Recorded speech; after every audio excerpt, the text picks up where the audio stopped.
Assalamualaikum warahmatullahi wabarakatuh. Nama saya Zina Muhammad Muhammad. Arnabal Administrator Haji di Permainan and Mr. Haja Khawatir Dawati Multimedia Spectre of Life Hanifida Bersama Indonesia. Respectable Muhammad teachers and respectable family, before that I want to introduce myself. My name is Hanza Pratana Zara. I'm from Larbina Hanifida Junior School. And I'm in 9th grade. Today I would like to mention about my presentation about how airplanes can fly.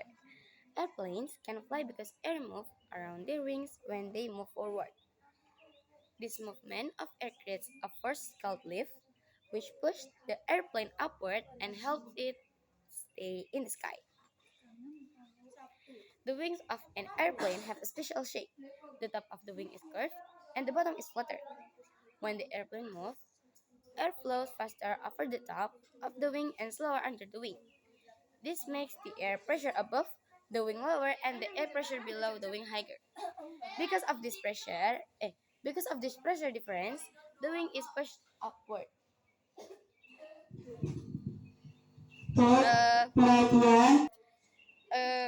Airplanes also follow Newton's third law. When the wing pushes downward, the air pushes the wing upward with the same strength.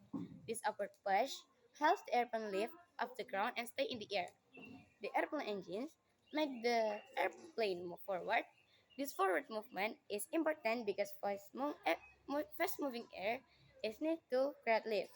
When the airplane is fast enough, the lift becomes stronger than gravity and the airplane can fly. In short, airplanes fly because of wing shape.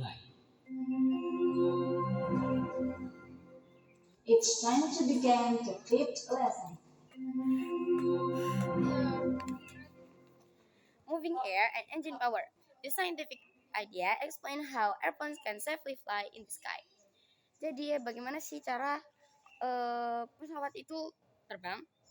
Nah, pesawat itu bisa terbang dikarenakan udara itu dari sayap mereka itu maju gitu ya.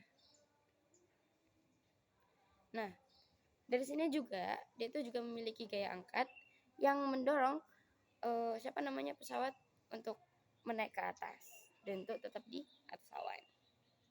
Nah, pesawat itu juga mengikuti Newton's third law atau hukum Newton ketiga gitu. Nah, saya Indonesia Presentation of Business Information. Assalamualaikum warahmatullahi wabarakatuh.